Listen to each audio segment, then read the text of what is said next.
Good morning বন্ধুরা। ঘুম থেকে উঠলাম, বেশিক্ষণ হয়নি। দেখো জানালা দিয়ে বাইরে অন্ধকার হয়ে আছে।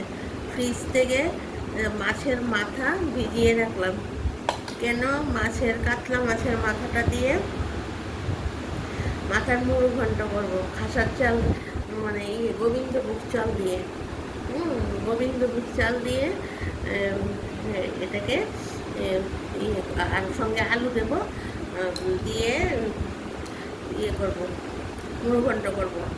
আর কাতলা মাছের টুকরা আছে, মাছ ভাজা করবো। আর রান্না করবো কি, সবগুলো ডিম বের করে নিয়ে এখনো সেদ্ধ বসানি। ডিমের ঝোল রান্না করবো, ডাল করবো।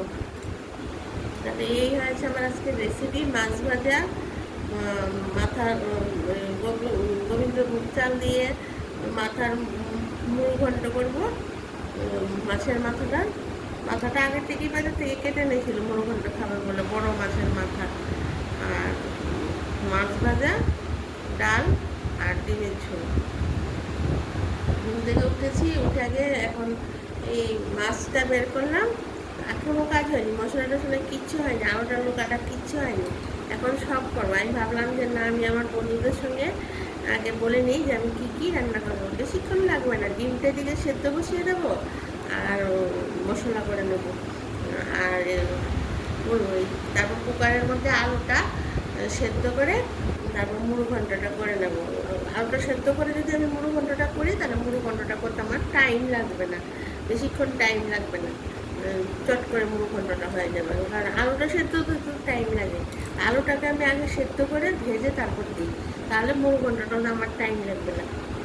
আর এখন চা খাবো, চা খেয়ে তারপর সব রান্না বসিয়ে দেবো। তাহলে বন্ধুরা, তোমরা ঘুম থেকে উঠে আমার ভিডিওটা যখন আসবে পুরোটা ভিডিও দেখবে। এখন রাখি। আর শুধু এই ভিডিওটা না, অন্য আমার যত ভিডিও আসে, সব ভিডিও আসলে তোমরা অবশ্যই দেখবে। আর সাবস্ক্রাইব করতে ভুলবে না কিন্তু।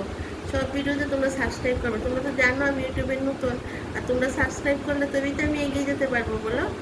এখন রাখি, টাটা, বাই বাই। কাজ করি, পরে আবার অন্য ভিডিওতে আবার দেখা হবে।